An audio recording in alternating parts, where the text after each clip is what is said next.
Are Krishnaiah అంటే ఇక తెలుగు రాష్ట్రాలలో తెలుగునోళ్ళు ఉండరు. అయితే ఇప్పుడు ప్రస్తుతానికి ఆయన ఏపీకి ప్రాతినిధ్యం వహిస్తున్న సంగతి అందరికి తెలిసిందే. కానీ ఎందుకంటే ఆయన ఇల్లు, వాకిలన్నీ తెలంగాణలో ఉన్నాయి. ఇక్కడనే అంటే తెల్లారులేస్తే ఏదో ఒకటి లొల్లి చేయాలి. అంటే ఆయన అస్తిత్వాన్ని కాపాడుకోవాలి కాబట్టి తెలంగాణ గవర్నమెంట్ మీద పడుతుంది. ఎటుడుగా తెలంగాణలో ఉంటున్నాం కానీ తెలంగాణ సర్కార్ మీద పడు కాదు. మీరు ఎక్కడైతే ప్రాతినిధ్యం వహిస్తారో అక్కడ కూడా మాట్లాడాల్సిన అవసరం, ఆ బాధ్యత కూడా ఆర్ కృష్ణయ్య మీద ఉంటుంది. ఇవాళ ఏం చేశారు? బీసీ సంఘం ఆధ్వర్యంలో హైయర్ ఎడ్యుకేషన్ దగ్గర ఒక ధర్నా నిర్వహించారు. ఏంది? పెండింగ్ బకాయిలు రిలీజ్ చేయాలని. అంతవరకు బాగానే ఉంది. ఆర్ కృష్ణయ్య బీసీ ఉద్యమాన్ని చాలా సంవత్సరాల నుంచి శాంతియుతంగా చేసుకుంటూ వచ్చినావు కదా. మరి ఉన్న ఫలంగా ఆ మెదర్లకి మిలిటెంట్ ఆలోచన ఎట్లా వస్తున్నాయి ఆర్ కృష్ణయ్య గారు?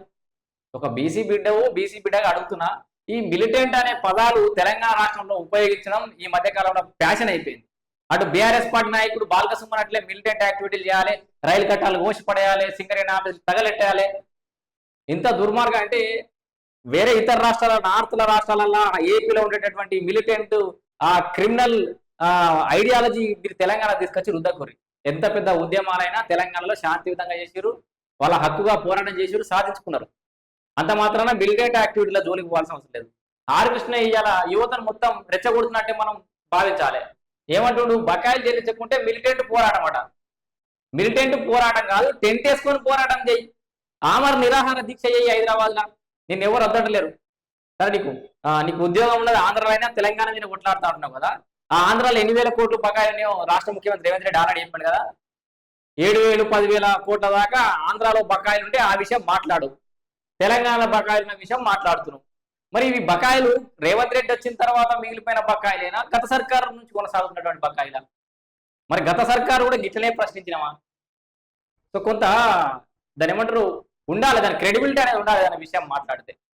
ఒక బీసీ ఉద్యమ నాయకుడిగా గౌరవిస్తాం, కానీ ఇట్లా మిలిటెంట్ యాక్టివిటీ చేయాలి, ఇక మొత్తం రచరచ చేస్తాం, తెలంగాణ అగ్గిగుండం చేస్తాం అనే మాటలు ఆర్ కృష్ణయ్య లాంటి వ్యక్తి నోట్ల నుంచి రావడం అయితే ప్రమాదకరం. ఎందుకంటే మిమ్మల్ని నుంచి చాలా మంది ఇన్ఫ్లుయెన్స్ అవుతారు కాబట్టి.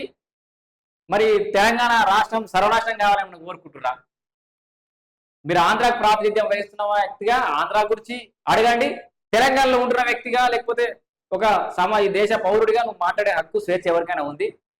నువ్వు ఏ రాష్ట్రాలకైనా పోయి రాజకీయాలు చేసుకునే హక్కు ఉంది.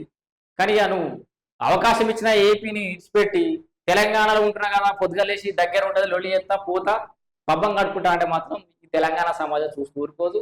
నిజాలేదో అందరు తెలుస్తూనే ఉన్నది, అందరు కళ్ళ ముందు ఉన్నాయి. వెనకటి రోజులు కాదు, మీరు ఉద్యమం మొదలు పెట్టినప్పటి రోజులు కాదు, ఇది జెన్జీ కాలం అని అందరికి తెలుసు. ఇట్లా కొడితే ఏఐ డాటా ఇచ్చేస్తుంది.